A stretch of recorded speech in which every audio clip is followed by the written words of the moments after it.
Seguimos con más informaciones en Canal 24 Horas y 24horas.cl. La Corporación Ciudades propuso un decálogo para mayor resiliencia urbana frente a los incendios forestales. Basado en la experiencia australiana, se proponen 10 medidas referentes a planificación urbana, tendientes a prevenir y reaccionar ante este tipo de emergencias. Para hablar de este tema estamos con Fernando Pérez, director de proyectos de la Corporación Ciudades. Fernando, mucho gusto, gracias por acompañarnos. Hola Nicolás, muchas gracias a ustedes por la invitación. Ahora, tomando la experiencia australiana, que es una experiencia de muchísimo tiempo, ¿cómo se puede de alguna manera ir abordando y aterrizando a la realidad chilena y poder ir generando este decálogo? Mira, es una muy buena pregunta porque inicialmente comenzamos a mirar un poco los países vecinos para ver de qué manera estaban enfrentando temáticas de incendios forestales que afectan a ciudades y nos encontramos con una cifra muy interesante. El 50% de los incendios forestales que afectan a zonas urbanas en los últimos 50 años se centran en Latinoamérica. O sea, de una u otra manera, nuestros países vecinos, Brasil lidera estas estadísticas, Argentina, Bolivia.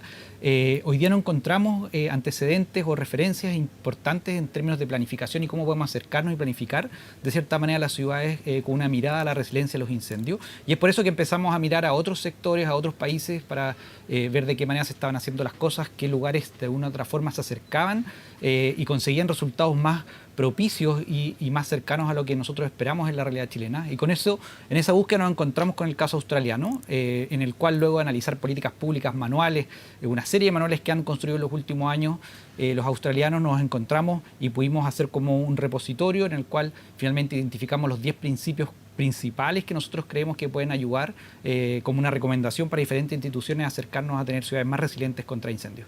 ¿Cuáles son las claves ahí para esa resiliencia, Fernando?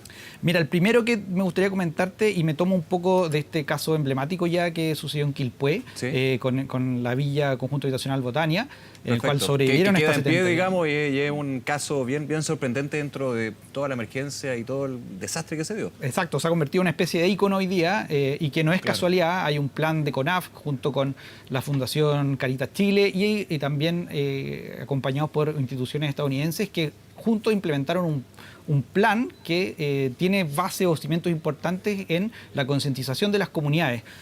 Por lo que sin duda, primero paso como un elemento súper concreto para poder avanzar, tiene que ver con cómo podemos a través de impulsar líderes que manejen cierta información de cómo reaccionar, de cómo prevenir, que conozcan a sus vecinos. Hoy día vivimos en un contexto de inseguridad importante, por lo tanto muchas veces estamos encerrados en nuestra casa, no sabemos si las personas de 2 casas más allá tiene, por ejemplo, problemas de movilidad, tiene, por ejemplo, problemas de audición, que ante casos de emergencia no alcanzan a arrancar porque no se dan cuenta de sus casas. Y en ese sentido, el primer punto importante a destacar tiene que ver con cómo podemos impulsar líderes barriales que estén de alguna manera preparados para saber cómo reaccionar ante situaciones de incendio. Y tomándome esa misma línea, me gustaría recalcar 2 puntos más que son como de una implementación sencilla. El primero tiene que ver, y que por lo menos dentro de nuestro equipo interno de la corporación nos sorprendió bastante, tiene que ver con el paisajismo, cómo podemos de alguna manera concientizar a la comunidad sobre el cierto uso de especies que de alguna u otra forma ralentizan la propagación del fuego. Hoy día hay estudios que confirman qué especies de alguna u otra forma son capaces de ralentizar el fuego y que tienen que ser utilizados o al menos tienen que ser como de poder darle más énfasis en el uso en ciertas zonas específicas. Que no bloquean el fuego, pero sí logran de alguna manera ir retardando el paso. Y esos son minutos que pueden ser claves para salvar vidas. Y al mismo tiempo también, por ejemplo, en los cercos, en las viviendas, cuando uno delimita sus propiedades, hoy día en muchas de las zonas rurales se utilizan cercos vivos, se utilizan ligustrinas y también vegetación seca, que es hoy día básicamente combustible para sectores de incendio. Y lo que hoy día se recomienda en esos lugares, en esos sectores, tiene que ver con poner panderetas y cercos que de alguna u otra manera también bloqueen el paso del fuego inmediato, que evidentemente no van a generar o no van a contener el fuego, pero sí lo van a ralentizar. Eso se veía en el caso de Botania, aplicando el ejemplo que tú decías, por ejemplo. Exactamente. Con Muro. En ese punto, déjame volver un poquito a qué tipo de especies de vegetación pueden de alguna manera hacer este efecto de retardar lo que es el paso del fuego. Mira, es importante revisar en cada zona, por supuesto, y no quiero discriminar a ninguna especie, pero eucaliptus, pino, por supuesto, son especies que sabemos y es de conocimiento público, que son especies que de una manera son sumamente rápidas de inflamarse, pero hay que ir revisando sector a sector, cada una tiene condiciones climáticas distintas para identificar qué especies de una u otra forma funcionan mejor en cada una de las regiones del país.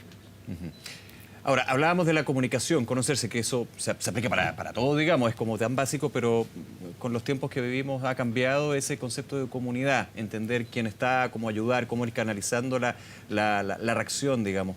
En términos de prevención, también ahí tú ibas a un punto. ¿Qué otro tipo de elementos tienen que ser considerados para prevenir este tipo de emergencias?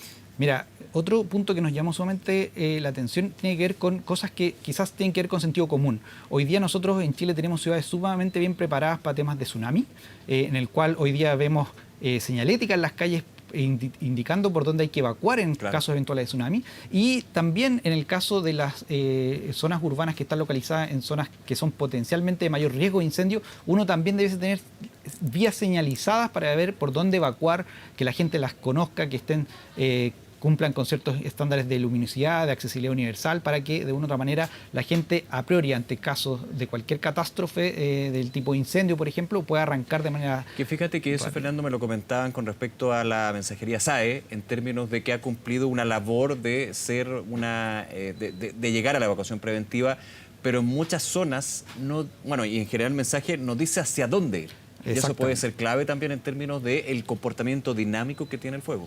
Exactamente. En ese sentido, poder regular estas zonas, y no quiero ir al fondo en que hay que modificar el plan regulador comunal, que son instrumentos más complejos, sino que seamos capaces como comunidad de organizarnos, de poder orientar a las comunidades en saber por dónde evacuar en casos de emergencia, y que eso esté bien señalizado para que sea los vecinos que estén en el entorno puedan saber de manera concreta cómo actuar.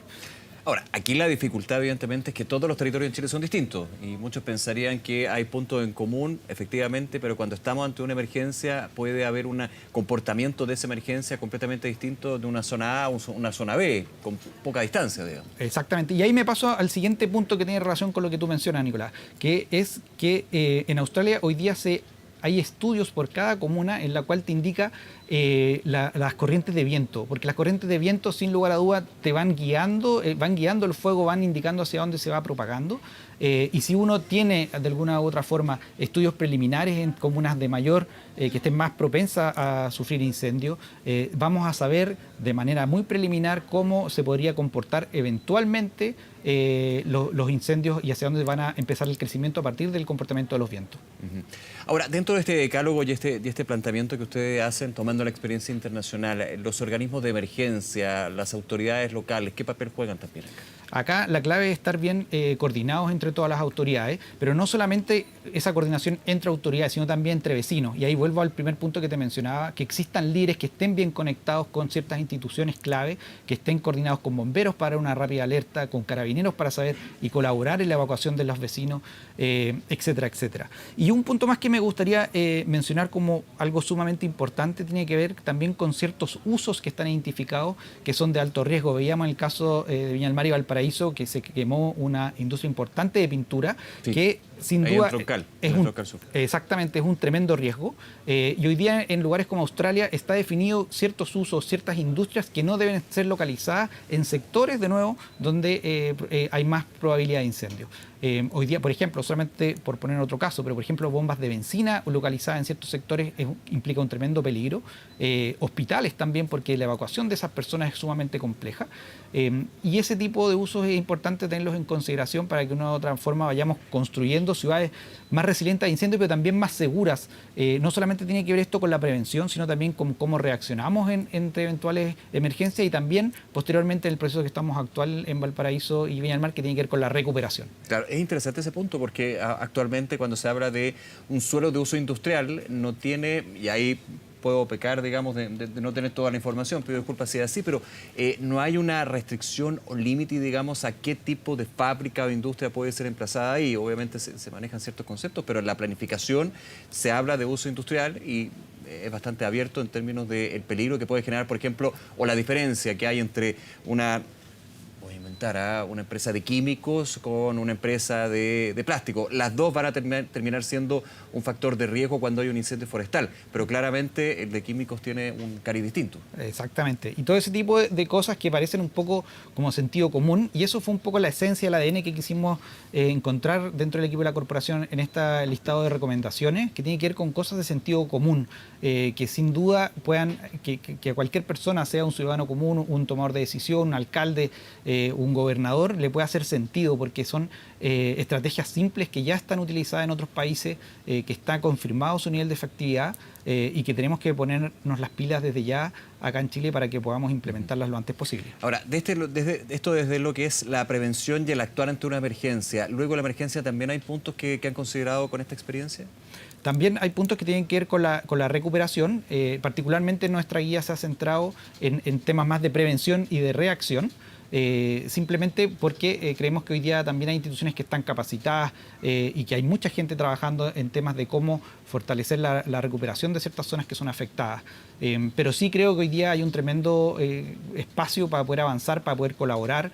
CONAF tiene una pega importantísima, sí, avanzada, claro. Ha generado un montón de informes vinculados con este tema. Y nuestra labor hoy día como corporación es poder poner más temas sobre la mesa para que podamos tener toda la información requerida y avanzar hacia ciudades más resilientes a este tipo de situaciones. ¿Y sabes por qué te lo pregunto? Porque durante la emergencia, una emergencia que ahora toma un cariz social, un cariz económico, un cariz de distinto tipo, ya apagados los incendios, ojalá no vuelvan, digamos, es desde el punto de vista de que había una frase que se escuchaba mucho y se ha dado en otros incendios forestales, o en inundaciones, o en otro tipo de emergencias de este tipo. Hay lugares donde no se puede construir, ok, pero parte importante de las hectáreas dañadas y las familias damnificadas también eran lugares donde habían casas de 45, 50 años, nos comentaba nuestro equipo. O sea, esto, finalmente el fuego en este caso no discrimina si es un lugar, un emplazamiento irregular o un emplazamiento regular. Y finalmente están topando uno con otro, digamos. Ahora, ¿qué pasa cuando se dice esto de ahora hay que reconstruirse, levantar, pero no levantar lo mismo? ¿Qué pasa con esas viviendas que, por ejemplo, han estado medio siglo ahí? Exacto. Mira, todavía creo que no existen cifras oficiales, pero leí hoy día en la mañana que cerca del 70% de las viviendas siniestradas por este catástrofe eran informales y solamente el 30% eran viviendas formales. Pero sumado a eso, cerca del año 2021, el Consejo Nacional de Desarrollo Urbano ya había levantado algunas estadísticas sobre posibles viviendas que podían ser afectadas por incendio. Hablaban de más de 1,5 millones de personas que vivían en zonas que eventualmente podían ser afectadas por situaciones de incendio, de las cuales 250.000 estaban ubicadas en Valparaíso y en Viña del Mar, en estas zonas específicas que hoy día se vieron afectadas. Entonces, mira, hoy día nuestra percepción es que existen los diagnósticos, está la información levantada, tenemos que poner manos a la acción y poder avanzar en soluciones concretas. Por eso quisimos también tocar el tema de como recomendaciones súper puntuales para poder de una u otra forma tomar medidas concretas a un problema que va a ir cada vez aumentando más. Sabemos las estadísticas que indican que de aquí al 2050 van a aumentar probablemente la cantidad de incendios en más de un 30%.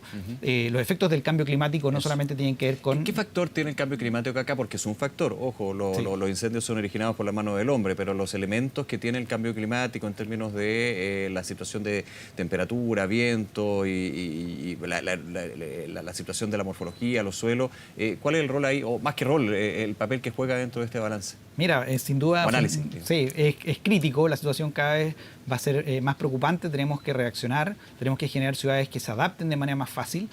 Hace poquito también dentro de la Corporación Ciudades sacamos un estudio de las olas de calor que nos mostraba cuáles son las comunas más afectadas. Sin lugar a dudas, las comunas más afectadas eran también las más vulnerables. El tema de incendios es bastante similar, las comunas que van o la gente que vive en los lugares que están más propicios a ser afectados por incendios son población más vulnerable.